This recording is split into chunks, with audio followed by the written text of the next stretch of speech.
How are you guys doing? It is Sunday, September 27th, 2020, out here in this quarantine.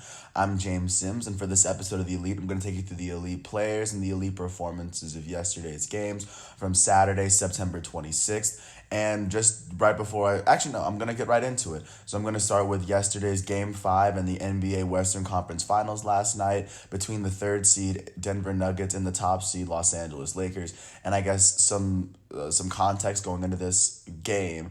The previous two series, the Denver Nuggets were down 3-1 in their series against the Jazz and against the Clippers, but they were able to come back. This time they were down 3-1 against the Lakers, and this time the Lakers were able to beat them by 10 to win the series and secure a spot in the NBA Finals.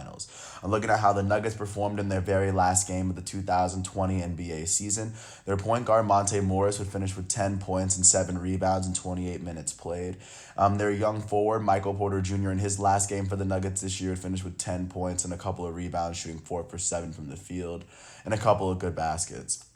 Looking at to how their starters performed, their power forward Paul Millsap would finish with 13 points and 4 rebounds. He shot 1 for 8 from the field, 10 for 11 from the free throw line. Their elite point guard Jamal Murray would finish with 19 points, 4 rebounds, and 8 assists as he shot 7 for 17 from the field, 0 for 4 from 3, and he made all 5 of his free throws. Their power forward Jeremy Grant would finish with 20 points on the day as he also had 9 rebounds. He shot 7 for 18 from the field in 46 minutes. And last but not least, their elite center, Nikola Jokic, who was named to, I think, the second team All-NBA. He finished with 20 points, 7 rebounds, 5 assists, and 3 steals, as he shot 9 for 16 from the field, 1 for 4 from 3, and he made his only free throw in 30 minutes. In his very last game of the 2020 season. Looking out to the team that's going to advance, for the Lakers, Alex Caruso, their point guard or their shooting guard off the bench, finished with 11 points and 4 assists, shooting 5 for 7 in 26 minutes. Looking towards the starters, their future Hall of Fame center, Dwight Howard, would finish with 9 points and 9 rebounds with a couple of blocks in 35 minutes. He shot 3 for 4 from the field. Their shooting guard, Danny Green, would finish with 11 points as he shot 3 for 7 from the field, 2 for 4 from 3. Anthony Davis, the Los Angeles Lakers elite forward, would finish with 27 points, 5 rebounds, 3 assists, a couple of steals, and a block as he shot 8 for 16 in 35 minutes. He shot 2 for 4 from 3 and made all 9 of his free throws. And last but not least, in another vintage game that will most definitely go on to define his career, GOAT level small forward turned point guard LeBron James would finish the game with 38 points, 16 rebounds, and 10 assists in 40 minutes played as he shot 15 for 25 from the field, 1 for 4 from 3, which means he shot 14 for 21 from inside the three-point line. He made 7 of his 8 free throws on the night.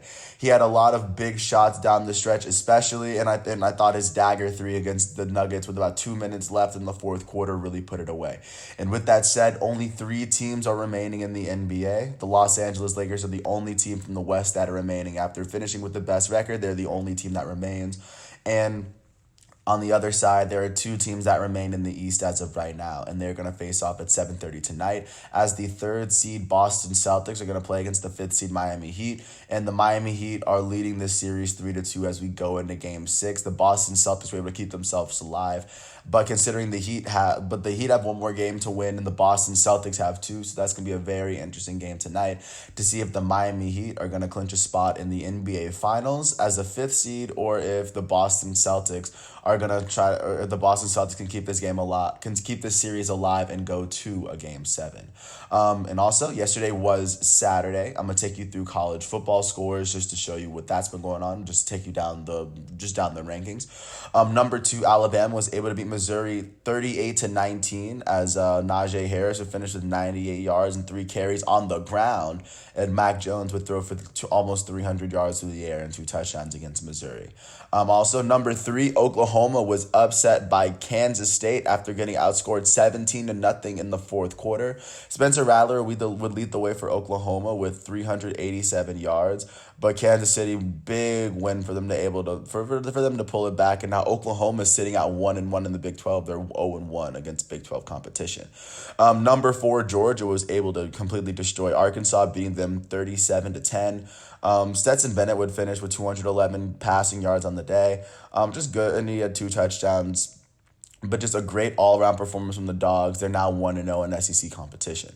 Also, the fifth seed Florida Gators are able to beat Ole Miss 51-35. Kyle Trask would lead the way for Florida, throwing for 416 yards and 6 touchdowns. And then Elijah Moore, an Ole Miss receiver, had 227 yards and 10 receptions. Big game from both sides, but a big win for Florida.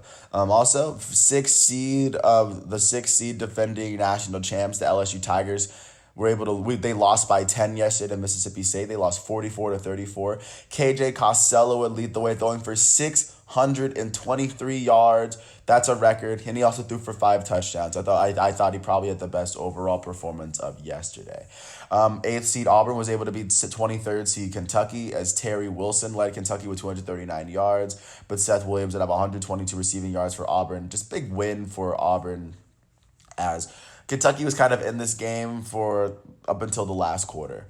Jumping into another game, eighth seed Texas was able to beat Texas A&M, or Texas Tech. I'm sorry, they were able to completely come back and beat them 63-56. Alan Bowman would lead the way for Texas Tech, going for 325 yards, and Sir Roderick Thompson would have 104 yards on the game. They'd kind of really dominate the yardage, but of course Sam Ehlinger would come back to over 262 yards and 5 touchdowns yesterday to help Texas get the win. Staying in Texas, number 10 Texas A&M was able to beat Vanderbilt 17-12 to get their first win of the season. Kellen Mond would throw for 189 yards, and then Isaiah Spiller would run for 117 yards and 8 carries. Number 12 Miami was able to beat their in-state rivals, the Florida State Seminoles, and De'Ara King leading the way yet again, 267 yards and 2 touchdowns. Miami's now 3-0, and Florida State drops to 0-2 on the season. 13th ranked UCF was able to beat East Carolina. Dylan Gabriel threw for 408 yards and 4 touchdowns. Jalen Robinson had 150 yards on 2 receptions. Big win for them. They're now 2-0 on the season. 14th ranked Cincinnati was able to be 22nd ranked Army 24-10, kind of easily. Desmond Ridder would lead the way with 258 passing yards on the day. 15th ranked Oklahoma State beat unranked West Virginia 27-13 yesterday after a 20-point second quarter. Jared Doge would lead the way for West Virginia. They'd have a great game, but Oklahoma would just put it on. 16th ranked Tennessee was able to beat South Carolina 31-27. 18th ranked BYU was able to beat Troy 48-7, led by Zach Wilson's 392 yards and 2 touchdowns. Louisiana Lafayette was able to beat Georgia Southern 20-18. As they were kind of tied going into the fourth, basically. Virginia Tech was able to beat NC State 45-24. Virginia Tech is now 1-0 after they're probably going to move up from their 20th rank. 21st ranked Pittsburgh was able to be 24th ranked Louisville yesterday as Kenny Pickett led the way for them, throwing for 220 yards and 2 touchdowns. And that's kind of what's been going on in college football. Not much to look forward to in that department because, of course, the games for the week have already been played. Really quickly, I'm going to jump out to soccer just to show you what's been going on around the world with yesterday's games. Not much going on Friday, but of course with yesterday's games, there's a lot to get forward. There's a lot to get into, especially with the Super Cup having been played. Looking at the German Bundesliga, Borussia Dortmund was beat by FC Augsburg 2-0. That's their first loss of the Bundesliga. Looking out to the Premier League, Manchester United was able to beat Brighton and Hove Albion as they were able to beat them 3-2 as Bruno Fernandes's penalty kick in the 10th minute of extra time was able to put them above and get them the 3 points that they needed. Chelsea was able to come back from down 3-0 at halftime to tie it up at 3-3 to get the draw. Tammy Abraham would be the player who would get the goal in the 3rd minute of extra time for Chelsea. And like I said, it finished up being a 3-3 game. Then looking at really quickly to Serie A at Internazionale, Inter was able to beat Fiorentina as Laura Martinez and Romelu Lukaku were able to get big goals for their team to get them the 3 points that they need. Also, Real Madrid was able to beat Real Betis yesterday 3-2. Sergio Ramos would put the game-winning pen through the goal after just to help them come back and eventually beat Real Betis to win this series, La Liga matchup. And looking forward to today's games because, of course, it is Sunday. Starting with the Bundesliga, the reigning Bundesliga champs, Bayern Munich, are going to take on TSG Hoffenheim at 9:30 a.m. And then Tottenham Hotspur is going to take on Newcastle United at 9 a.m. Manchester City is going to take on Leicester City, and Leicester City had an amazing season last year, almost qualified for Champions League. So they're not scrubs. So just looking forward to that. Also, Juventus is going to take on AS Roma at 2:45. Cristiano Ronaldo's kind of looking to inflict his reign of terror over the rest of soccer. Atletico Madrid takes on Granada at 10 a.m. I'm not sure if Luis Suarez is going to make his start for them. And also FC Barcelona is going to take on Villarreal at 3 o'clock, as we're going to see what they're going to look like with Messi without Suarez, and without Rakitic and a good amount of their players that already left. We're going to try to see what this new chapter of FC Barcelona brings after they were completely wrecked 8-2 by Bayern Munich in Champions League. Also, PSG is going to take on Stade Rennes as at 3 o'clock. As I mean, they've been playing incredibly well, trying to get an amazing start after they lost their first Ligue 1 game. And then also those are kind of the big games to look forward to in terms of soccer. Just to keep you informed of what's going on in the NHL with the Stanley Cup. The next game is going to happen tomorrow, between the Tampa Bay Lightning and the Dallas Mavericks. The Dallas Stars. Currently Tampa Bay leads the series 3-2, and they could very well put this away tomorrow. That'd be a very big game to see. And then also, before I jump out into baseball, I'm just gonna really quickly look out into the WNBA just to show you what's going on over there.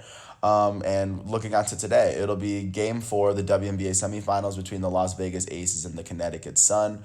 Right now, the Sun are currently leading that series 2-1. And then looking out, it'll be Game 3 between the Storm and the Lynx, as I believe the Storm currently lead that series 2-0. The Aces and the Sun will be on ESPN. Storm and Lynx will be on ABC. And I believe with both of these games, if the Sun win this game, they can win the series. And same with the Storm, they could end up sweeping them and go to the WNBA finals. And then really quickly, I'm going to take you out to baseball before I let you know what's going on with football today. Looking on to yesterday's big games yesterday, because of course it's the last series. And going into today, this should be the last day of regular season games unless anything really gets postponed. But really quickly, just looking back to yesterday's games, starting out in the West, because of course I rarely start out in the West. I'm going to start out in Arizona, where the Arizona Diamondbacks hosted the Colorado Rockies, but the Rockies were able to beat them 10-3. Here's German Marquez picked up his 4th win of the season. The loss would go to Arizona starting pitcher Luke Weaver, who would allow 4 earned runs, 5 runs total in 5 innings pitched, striking out 6. Looking at how their offense did, their catcher Dalton Varsho, he would finish 2 for 4 with a run on the day. And he would be him and I guess their center fielder John Jay would go 2 for 4. Not much going for the Arizona Diamondbacks offense. Looking at how Colorado did, German Marquez would allow no earned runs, 3 total runs in 7 innings pitched, striking out 7 batters on the day. Their left fielder Ramiel Tapia would finish 3 for 5 with an RBI and 2 runs. Their shortstop Trevor Story would go 2 for 5 with an RBI and a run. Their catcher A.S. Diaz would go 3 for 5 with 2 RBIs and 2 runs. He had his 2nd home run of the season. And then their second baseman, Ryan McMahon, would go 1 for 4 with 2 RBIs and a run, as he was able to hit his 9th home run of the season. With this win, the Colorado Rockies are now 26-33, completely out of range to compete for playoff contention. Same with the Diamondbacks, who are now 24-35. Just continuing on, jumping out to Oakland. The Oakland A's hosted the Seattle Mariners for a doubleheader. And in the first game, the Mariners were able to beat the Athletics 5-1 in 7 innings after scoring 4 runs in the 8th. And kind of just capped off by a Kyle Seager home run to kind of put them up by 4 when they were up by 2.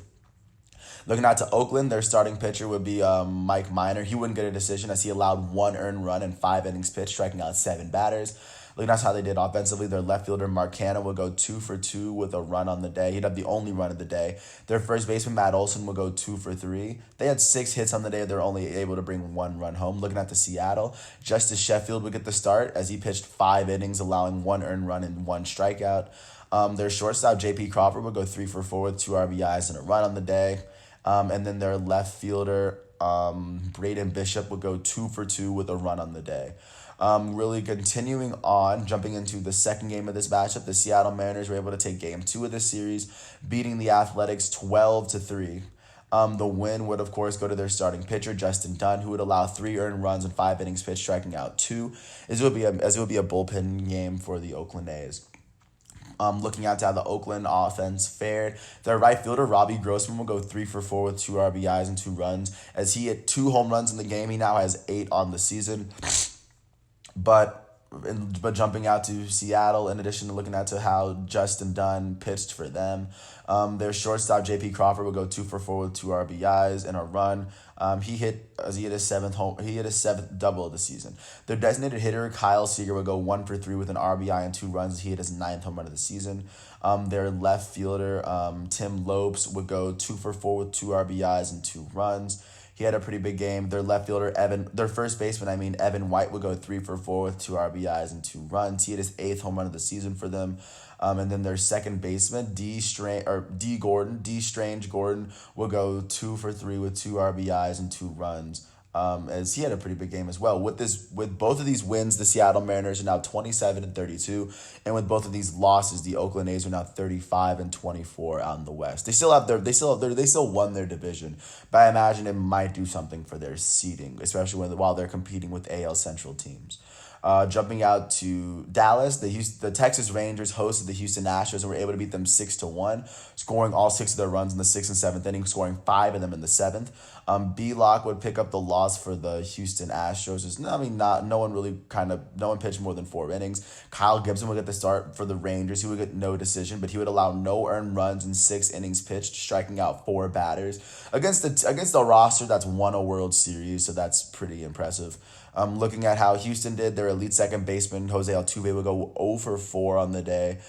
Their elite third baseman, Alex Bregman, would go 0-for-3 as he walked once and struck out twice. Their left fielder, Kyle Tucker, would go 2-for-4. He'd be the only player on their team with more than a hit on the day. Looking at to how Texas's offense did, their designated hitter, Willie Calhoun, would go 2-for-4 with a run on the day. Their right fielder, Joey Gallo, would go 2-for-4, and their left fielder, Nick Solak, would go 3-for-3 on the day. And additionally, continuing out, their catcher, Jeff Mathis, would go 1-for-4 with 3 RBIs and a run. And by hitting his 3rd home run of the season, he would help the Rangers go above and beyond. And with this win, the Rangers are now 21-38. And with this crucial loss, the Houston Astros are now 29-30. Even though they've already clinched the playoffs, they're still kind of fighting for some seeding. Looking out to Los Angeles, the Dodgers took on the Angels in their, I don't know if it's the 405 series or the 5 series, because both highways kind of connect LA and Anaheim, I'm pretty sure. No, the 405 doesn't, but jumping back into it. Looking out to how the Angels fared, it was mostly a bullpen performance from their pitching staff, but looking out to how their offense did, their third baseman, David Fletcher, would go 3-for-5 with 2 RBIs on the day. Their right fielder, Jared Walsh, would go 2-for-5 with 2 RBIs on a run as he had a pretty big game. He had his second triple of the season. That's pretty much who was performing well. Also, their center fielder, Joe Adell, would go 2-for-4 with a run. Their second baseman, Jamani Jones, would go 1-for-4 with an RBI and 2 runs. And then, of course, their shortstop, Elliot Soto, would go 2-for-3 with 2 runs on the day as they're trying to get a lot of their other players that weren't getting a lot of games and getting them some playing time. Looking out to the Dodgers, the Dodgers would follow the heels of their starting pitcher, Tony Gonsolin, who would allow 4 earned runs in 6 innings pitched, striking out 6 on the day. The Dodgers' elite right fielder, Mookie Betts, would finish the run for the day as he finished 0-for-0.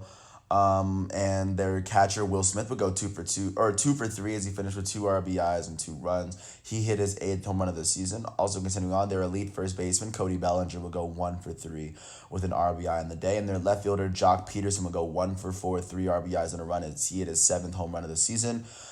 Big win for the Dodgers as they kind of came from behind a little bit. They were down 4-3 for a good amount of this game. They were able to kind of put themselves on top. And with this win, the Los Angeles Dodgers are now 42-17, and with this loss, the Los Angeles Angels are now 26-33. And of course, just to say it again for probably the 20th time this season, the Los Angeles Dodgers have the best record in the major leagues. And staying in that division, the second place team in the National League West, the Padres, were able to go out to San Francisco and pick up their 36th win of the season, beating the Giants 6-2. Johnny Cueto would pick up his 3rd loss of the season as he would allow 3 earned runs in 6 innings pitched, striking out 4 batters. He's now 2-3 on the season. Their right fielder, Mike Yastrzemski, would go 2-for-4 with a run on the day. Their first baseman, Brandon Belt, would go 2-for-4 with an RBI on the day. They were the only players that were kind of getting things going for the Giants. Looking at to how San Diego did, it was mostly a bullpen performance as Zach Davies made the start. Their elite shortstop, Fernando Tatis Jr., would go 1 for 3 with an RBI and a run. Their elite third, or as Tatis would hit his 17th home run of the season, I would mention that. Their elite third baseman, Manny Machado, would go 1 for 3 with a run on the day. Their designated hitter, Eric Hosmer, would go 2 for 4 with a run. Their left fielder, Tommy Pham, would go 1 for 4 with 2 RBIs and 2 runs. He hit his third home run of the season as well. Their first baseman, Mitch Moreland, would go 2 for 4 with 2 RBIs and a run. He hit his 10th home run of the season. And with this win, the San Diego Padres are now 36-23, and with this loss, the San Francisco Giants are now 29-30. Really quickly, jumping out to the East, the New York Yankees hosted the Miami Marlins last night. We were able to beat them 11-4. The win would go to Davey Garcia for the New York Yankees. It was a bullpen pitching performance for the Miami Marlins. Rogers would only start 3 innings, and it would kind of be the same, kind of carry through. Looking at how the Marlins performed, their third baseman, John Bearty, would go 1 for 3 with an RBI and 2 runs. Their designated hitter, Matt Joyce, would go 3 for 5 with 2 RBIs, and then their center fielder, Monte Harrison, would go 2 for 4 with a run on the day. Looking at how the New York Yankees played, Davey Garcia, like I said, he would pick up his third win of the season. He's now 3-2. He allowed 4 earned runs and 6.2 innings pitched, striking out 7 batters on the day. Their second baseman, DJ LeMahieu, would go 4 for 5 with 3 RBIs and a run. He'd have a pretty big game. Their elite right fielder, Aaron Judge, would go 0 for 3 with a run on the day. Their elite designated hitter, Giancarlo Stanton, would go 1 for 4 with an RBI and a run. Yankees first baseman, Luke Voit, would go 1 for 5 with 3 RBIs and a run as he continues to hold the home run lead. He now is 22 on the season. Their center fielder, Aaron Hicks, would go 2 for 4 with 2 RBIs and 2 runs. Aaron Hicks would go on to hit his 6th home run of the season. A lot going on for this team, and with this win, the New York Yankees are now 33-26, and with this loss, the Miami Marlins are now 30-29. Taking you out to the nation's capital, the defending World Series champs host the New York Mets in a doubleheader. In the first game, GOAT level starting pitcher Max Scherzer would pick up his 5th win of the season as he's now 5-4. He would allow 3 earned runs in 6 innings pitched, striking out 7 batters on the day. And he would face off against elite starting pitcher and 2-time and National League Cy Young winner Jacob deGrom. deGrom would allow 3 earned runs, striking out 10 batters on the day for the New York Mets.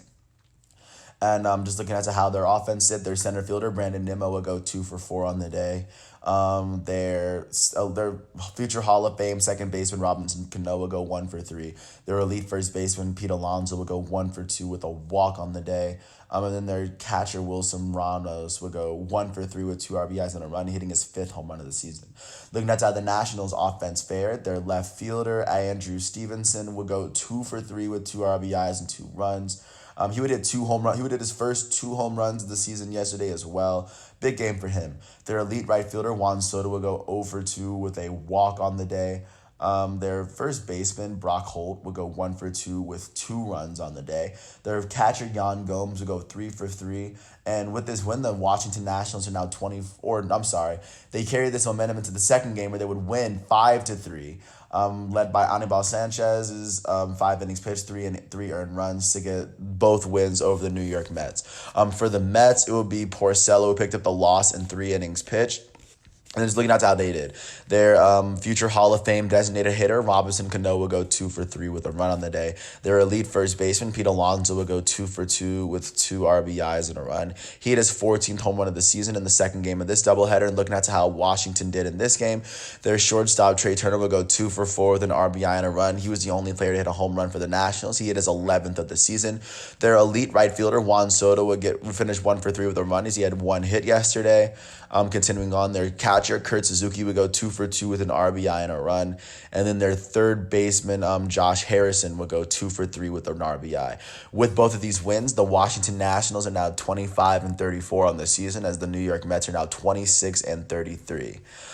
Jumping out really quickly to Buffalo, the Toronto Blue Jays would host and defeat their division rivals, the Baltimore Orioles, 5-2. For Toronto, it would be their starting pitcher, TJ Zook, who would get the start. He would get no decision as he allowed no earned runs, striking out five batters. I'm sorry, he would pitch 5 innings, striking out no batters at all, by the way. I'm sorry. And then looking at how Baltimore did, John Means would get the start. He would allow one earned run and one hit in 6 innings pitched, striking out 9 on the day. Their left fielder, Austin Hayes, would finish 3 for 4 with a run on the day, and their shortstop, Jose Iglesias, will go 2 for 4 with an RBI and a run. Big game for the Orioles there. And looking at how the Blue Jays offense did. Their third baseman, Kevin Biggio, will go 2 for 4 with an RBI and 2 runs as his bat's been heating up. He had his 8th home run as well of the season last night. Their elite first baseman, Vladimir Guerrero Jr., will go 0 for 4 with a run on the day. Just kind of continuing on, their center fielder, Randall Grichuk, would go 1 for 2 with 3 RBIs and a run. He would hit his 12th home run of the season, and with this win, the Toronto Blue Jays are now 32-27, and with this loss, the Baltimore Orioles are now 24-35 in the AL East. Jumping really quickly, speaking of the AL East, jumping out to Tampa Bay. The Rays hosted the Phillies last night, were able to get yet another win last night. Fairbanks would get the win for the Royals in relief as they kind of pitched a whole bullpen outing. Looking at how the Phillies did, Zach Wheeler, their starting pitcher, would pick up his second loss of the season. He would allow 4 earned runs in 7 innings pitched, striking out 8 batters on the day. He's now 4-2 on the season. Future Hall of Fame and former National League MVP left fielder Andrew McCutchen would go 4 for 5 with an RBI and 3 runs as he hit his 10th home run of the season, the only home run of the game for the Phillies. Their first baseman, Alec Boehm, would go 2 for 5 on the day as well. Their elite designated hitter, Bryce Harper, would go 1 for 3 with an RBI for them. Their third baseman, Gene Segura, would go 2 for 4 on the day. And jumping out to Tampa Bay, their designated hitter, Randy Arozarena, will go 1 for 3 with a run on the day. And their catcher, Mike Zunino, would go 2 for 3 with an RBI and a run. He'd be the only player on the team with more than one hit. With this win, the Tampa Bay Rays are now 39-20. And with this loss, the Philadelphia Phillies are now 28-31. And they're kind of really missing out on a chance to play for a playoff spot. Staying in the East and jumping out to Atlanta. The Atlanta Braves hosted the Boston Red Sox, the Red Sox were able to get the win. They beat them 8-2, led by their starting pitcher, Tanner Houck. For the Atlanta Braves, it would be Davidson who got the start. It would be mostly a bullpen outing. And looking at how their offense did, their elite right fielder, Ronald Acuna Jr., would go 0 for 4 as he struck out twice. Their elite first baseman, Freddie Freeman, would go 1 for 2 as he finished with a run as he walked twice. And then also their elite second baseman, Ozzie Albies, would go 0 for 4 as he struck out 3 times. And the Atlanta Braves shortstop, Dansby Swanson, would go 2 for 4 as he finished with an RBI and a run on the day. He hit his 10th home run of the season last night for the Atlanta Braves.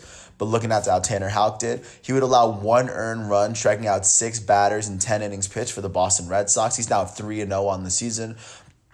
Looking at how they did offensively, their shortstop, Xander Bogaerts, would go 2 for 4 with an RBI and a run. Their designated hitter, JD Martinez, would go 0 for 4 with a run. Their catcher, Christian Vasquez, would go 3 for 5 with 4 RBIs and a run. He hit his 7th home run of the season in the second inning, where the Red Sox scored all of their runs, by the way. And then their first baseman, Bobby Dalbec, would finish 1 for 4 with 2 RBIs and a run. With this win, the Boston Red Sox are 23-36, and with this loss, the Atlanta Braves are now 35-24. And then last but not least, I'm going to take you out to the Central Division just to show you what's going on out there. I'm going to start this one in Kansas City, where the Royals hosted the Detroit Tigers, but the Tigers were able to win 4-3 as Matt Boyd picked up his 3rd win of the season. For the Royals, it would mostly be a bullpen outing as Hernandez couldn't even get through 2 innings. Their right fielder, Whit Merrifield, would go 3 for 5 with a run on the day. I think Whit Merrifield's had a pretty good season. Their shortstop, Adalberto Mondesi, would hit his 5th home run of the season as he finished 2 for 3 with 2 RBIs and 2 runs on the day. That was pretty much everything going on for the Kansas City Royals. For the Detroit Tigers, Matthew Boyd would pick up his 3rd win as he allowed 30 runs on 6 innings pitched, striking out 3 batters. And then just looking out to how their offense did, their future Hall of Fame designated hitter, Miguel Cabrera, will go 2 for 4 with a run. Their second baseman, Nico Goodrum, will go 2 for 3 with an RBI and a run. And then additionally, Austin Romine, their catcher, would go 1 for 4 with 2 RBIs on the day. With this win, the Detroit Tigers are now 23-34 on the season, even though they're not really playing for playoff positioning anymore. And then with this loss, the Kansas City Royals are now 25-34. Really quickly, jumping out to St. Louis. The St. Louis Cardinals hosted the Milwaukee Brewers, and the Brewers were able to get a big win for them and just to keep their playoff hopes alive, beating the Cardinals 3-0. Adam Wainwright would pick up his third loss of the season. He would allow 3 earned runs in 6.2 innings pitched, striking out 3 batters on the day. Looking at how their offense fared, Colton Wong and Yadier Molina were the only 2 players that were able to get hits on the Cardinals. And then just looking out to how the Milwaukee pitching staff did, their starting pitcher would be Brandon Woodruff, as he would allow no earned runs, striking out 10 batters in 8 innings. And of course, their elite closer, Josh Hader, would finish it. He would strike out 1 batter in the final inning to give the Milwaukee Brewers yet another shutout in the season. Looking at how they did offensively, for the Milwaukee Brewers, their elite left fielder, former National League MVP Christian Yelich, would go 0-for-3 as he walked twice. And then big game from their shortstop, Orlando Arcia. He go 4-for-4 with a run on the day. And then their catcher, Narvaez, will go 2-for-4 with an RBI on the day. Ryan Braun and Vogelbach would also have an RBI on the day. But with this win, the Milwaukee Brewers are now 29-30, and with this loss, the St. Louis Cardinals are now 29-28. Continuing on, jumping to Cleveland. The Cleveland Indians hosted the Pittsburgh Pirates, and the Pirates were able to completely blank the Indians behind Musgrove. Big win for the Pittsburgh Pirates. But first, starting off with Cleveland, Aaron Savali would get the start. He picked up his 6th loss of the season as he allowed 8 earned runs in 4 innings pitched, striking out 4 batters. Their elite shortstop, Francisco Lindor, would go 1-for-3 on the day. No one on their team would have more than 1 hit, but of course, then you're just a testament to how well the Pirates pitched. Their starting pitcher, Joe Musgrove, would pick up his first win of the season as he allowed no earned runs, striking out 10 batters in 7 innings pitched. And then looking at how they did offensively, their rookie third baseman, Ke'Bryan Hayes, would go 5-for-5 with 3 runs on the day. He had 3 doubles he had 3 doubles for the Pittsburgh Pirates. Great outing for him. Also, their designated hitter, Colin Moran, would go 2-for-5 with 4 RBIs and a run. He would finish with, Colin Moran, he would hit his 10th home run of the season, Josh Bell, their first baseman, would go 2-for-4 with an RBI and a run. He had a big game as well. Their center fielder, Brian Reynolds, would go 1-for-4 with 2 RBIs and a run as he hit his 7th home run of the season. And then their left fielder, Jose Osuna, would go 2-for-4 with an RBI and a run. He hit his 3rd home run of the season.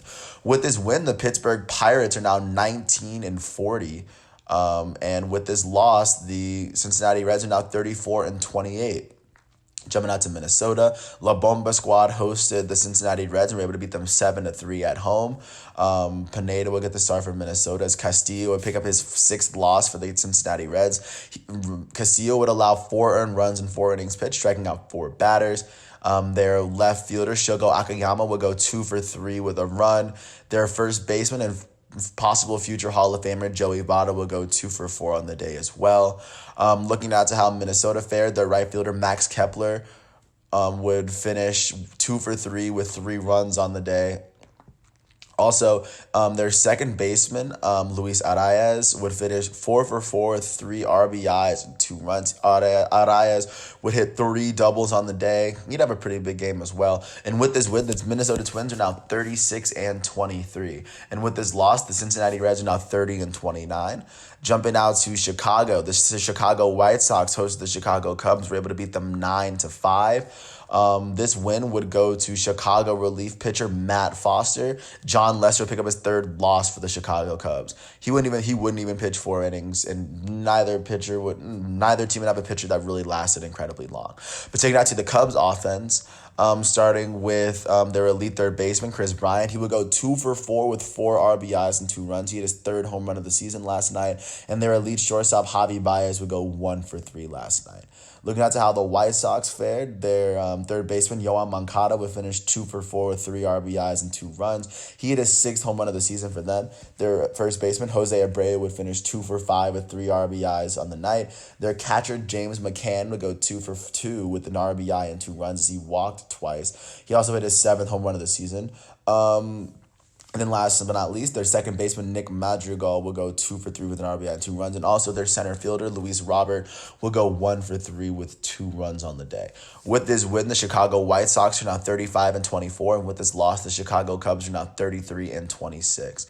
And those are the games that were played yesterday. Those were Saturday's games. And right before I take you into today's game, Sunday's games, for the very last game of every team's regular season, I'm going to take you through the standings and just show you where every team stands, and I'm going to show you where they and who's playing who. But just to start off in the American League, it looks as though all the playoff teams have already been set. Going into the final game, the Tampa Bay Rays look as though they're going to have pretty good control over the top seed as they sit with a 39-20 record. It looks as though the Minnesota Twins have probably clinched the best record in the Central. But the White Sox are a game behind, but they might have that speed. The Oakland A's are holding on to that third seed with a 35-24 record. It looks as though they're a game behind the Twins. Jumping out to the fourth seed, the Chicago White Sox have the best record in the American League wild card, sitting at a 35-24 record. Sitting in fifth with the second best record in the AL East are the New York Yankees, who are 2 games behind the Chicago White Sox and a few games behind the Rays. So it looks like they're definitely going to be the fifth seed. And it looks like the sixth seed is definitely going to be the Houston Astros, sitting at 29-30. Sitting pretty comfortably over the third place Seattle Mariners. And then it looks like Cleveland's going to jump into this wild card spot with the best record in the wild card. It looks as though they're 1 game behind the White Sox. I'm not sure as to how the games within the divisions are going to play out, but they still hold on to a wild card spot. And same with the Toronto Blue Jays at 32-27, holding on to that last spot. And also the teams that are no longer playing for contention in the American League are the Seattle Mariners, sitting at 27-32, the Los Angeles Angels, the Kansas City Royals, the Baltimore Orioles, the Detroit Tigers, the Boston Red Sox, and the Texas Rangers. From the best record to the worst, as I was reading them in order. And looking out to the National League, the Los Angeles Dodgers have already secured the best record in the National League and best record in all of baseball. It looks like the second spot's going to go to the Atlanta Braves, sitting at 35-24. The third spot's going to go to the Chicago Cubs, as they've comfortably won their division. The San Diego Padres are comfortably in that fourth spot in the National League after, considering they're 7 games ahead of the second place team, or ahead of the fifth place team, which is the St. Louis Cardinals, who look, I think their spot is kind of up for grabs with the Cincinnati Reds. The Reds have already clinched their seed, but I imagine if the Cardinals win one of their 2 games today, they should be fine. Additionally, the Miami Marlins, looks like they've already clinched the 6th spot. They've already clinched a spot in the wild card. And then of course you have they've already clinched the second best record over the Phillies. And then for the wild card, you have the Cincinnati Reds, the Milwaukee Brewers, the San Francisco Giants, and it looks as though the Philadelphia Phillies are still in contention thus far. And the St. Louis Cardinals technically haven't even clinched the playoffs they technically haven't clinched the playoffs as of right now, even though they're sitting at the 5th spot as of right now. And then the eliminated teams in the National League East, or the National League starting from the top, are the New York Mets, sitting at 26-33, the Colorado Rockies with the same record, the defending champions Washington Nationals, which means that we're going to have a new champion this year, the Arizona Diamondbacks, and the Pittsburgh Pirates. And so far, the only teams that have locked into their seat are number 1 through 6 in the American League, and then number 1 through 4 in the National League. I'll repeat that. The Tampa Bay Rays, the Minnesota Twins, the Oakland A's, the Chicago White Sox, the New York Yankees, and the Houston Astros have all locked into their seed 1 through 6. And then locked into their seed 1 through 4, you have the Dodgers, the Braves, the Cubs, and the Padres. That's what that looks like. And really quickly, I'm gonna take you out to show you who's playing who. With nothing on the line for the playoffs this year, the Detroit Tigers are gonna take on the Kansas City Royals as Jordan Zimmerman takes on Brady Singer for their last matchup of the season. Jumping out to the 3:00 games. Nick Pivetta from the Boston Red Sox is going to take on Bryce Wilson of the Atlanta Braves. The Braves have already clinched their spot, and the Boston Red Sox are out of the playoffs. So I imagine the Braves are just going to... I imagine both teams are going to try to get a good amount of their players playing that didn't get playing time like this year. Also, Clark Schmidt is going to make his start against Jose Urena of the Miami Marlins, as both the Yankees and the Marlins have already clinched the playoffs, and they're kind of just playing this just to get some seeding in, if that makes any sense. As the Miami Marlins do have a chance to compete for the 5th seed in the National League. Also, the San Diego Padres are going to take on the San Francisco Giants. Adrian Morejon is going to make the start for the Padres as Drew Smiley makes the start for the San Francisco Giants. The Giants are still competing for a playoff spot in the final day of the season. San Diego has already clinched their spot. They have nothing to really play for as of right now, but I imagine it's still going to be a good game. At 3:05, the Houston Astros are going to take on the Texas Rangers. The Houston Astros have already clinched their playoff spot, and it looks like they're kind of wedged into that sixth spot pretty comfortably, and the Rangers don't have anything they're playing for in their series, so that's going to be something. At 3:05, it'll be a matchup between the New York Mets and the Washington Nationals. Both teams have no stakes in the playoffs this year. Neither team is really competing for any playoff spot. Jumping at 3:07, the Toronto Blue Jays, led by Tanner Roark, are going to take on the Baltimore Orioles, led by Keegan Akin.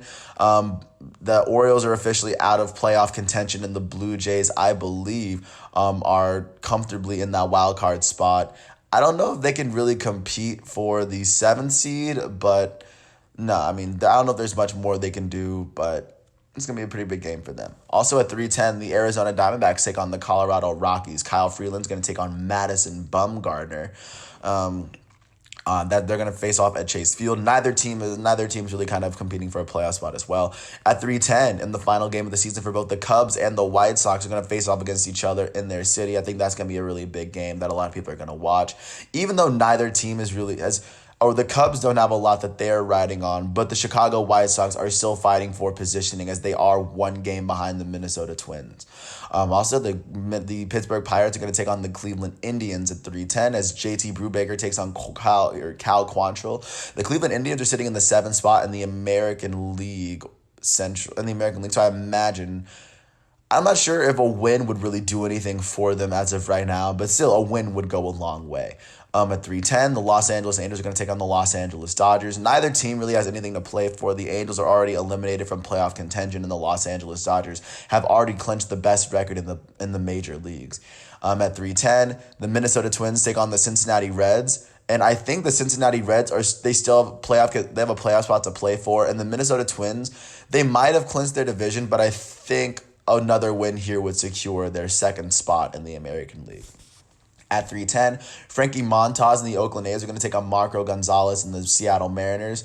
The Mariners aren't really... I don't think the Mariners are competing for a playoff spot in the American League anymore, but the Oakland A's are still probably fighting for seeding with the Minnesota Twins. And if the Twins lose, the Oakland A's could very well secure that number 2 spot. Also, the Tampa Bay Rays are going to take on the Philadelphia Phillies as Josh Fleming takes on Aaron Nola. I think the Phillies are still competing for a playoff spot. They're not officially eliminated yet, and a win could go a very long way. And the Tampa Bay Rays have nothing that they're playing for. They've already clinched the best record in the American League, so in the American League East. And so this might be a very interesting game. They could spoil this season for the Phillies. And at 3:15, the St. Louis Cardinals are going to take on the Milwaukee Brewers. Austin Gomber is going to make a start against Brett Anderson. And these are two teams that are still competing for some playoff spots. St. Louis Cardinals and the Milwaukee Brewers looking to get the second spot in the NL Central, and one of them trying to be a wild card. And considering both of them, if they both lose, if either one of them loses, they could get knocked out of playoff contention. So this is a very big game, and I don't know, I'm down to watch that. That's a pretty impressive game. And with that said, I'm gonna finish it off by previewing today's NFL matchups. Starting off at 1 o'clock, you're going to get a matchup between the 2-0 Chicago Bears and the 0-2 Atlanta Falcons, led by Matt Ryan, who's, I think, 2nd in the league in passing. Also at 1 o'clock, you're going to get a matchup between the 2-0 Los Angeles Rams and the 2-0 Buffalo Bills. That's going to be a big game to watch on Fox. The 1-1 Washington football team is going to take on the 1-1 Cleveland Browns, led by Baker Mayfield. The 2-0 Tennessee Titans, led by Ryan Tannehill, are going to take on the 0-2 Vikings, led by Kirk Cousins, who isn't having the best start to his season. The 2-0 Las Vegas Raiders are going to take on Cam Newton and the 1-1 New England Patriots as well. The 1-1 San Francisco 49ers, led by Jimmy Garoppolo, are going to take on the 0-2 New York Giants, led by Daniel Jones, who's actually having a pretty good season. The 0-2 Cincinnati Bengals, led by their rookie Joe Burrow, are going to take on the 0-2 Philadelphia Eagles. Both teams looking to see who can get their first win. The 0-2 Houston Texans are going to take on the 2-0 Pittsburgh Steelers as J.J. Watt takes on his brothers TJ and Derek. I think both of them are on the Steelers. Don't take my word for that one. And jumping to the 4:05 games, the 4 o'clock games, I mean, the 0-2 New York Jets are going to take on the 1-1 Indianapolis Colts led by Phillip Rivers. That's going to be a very interesting matchup. Also at 4:05, the 0-2 Carolina Panthers are going to take on the 1-1 Los Angeles Chargers. That's going to be a big game. The Chargers played incredibly well against the Chiefs last week, so I wouldn't completely count them out. The 1-1 Tampa Bay Buccaneers led by Tom Brady are going to take on the 0-2 Denver Broncos led by Drew Lock. I think Drew Lock got hurt, so don't take my word for that one. And then 0-2 Detroit, the 0-2 Detroit Lions are going to take on the 2-0 Arizona Cardinals, who are a very hot team right now, being led by their quarterback Kyler Murray, who might find his way on this list by the end of the year. Also, the 1-1 Dallas Cowboys are going to take on the hottest team in football, the 2-0 Seattle Seahawks, led by Russell Wilson. But the Cowboys are coming off a big win. Both these teams are coming off big wins against the Atlanta Falcons, by the way, so far. And tonight, you'll see a matchup between the 2-0 Green Bay Packers and the 1-1 New Orleans Saints in a very underrated matchup at 8:20. They're going to face off on NBC. And with that said, I appreciate you for listening to all 45 minutes of this piece. There was a lot of great sports to be played. And there's a lot to look forward to today as well. The NBA Finals could be set up today, and a good amount of Week 3 will be over. And additionally, the end of the MLB season will happen. That'll take place today as well. But with that said, I really appreciate you for listening to all 45 minutes of this piece. Thank you for it. Once again, it is Sunday, September 27th, 2020 out here in this quarantine. I'm James Sims. This is The Elite. Thank you for hearing my piece, and peace out.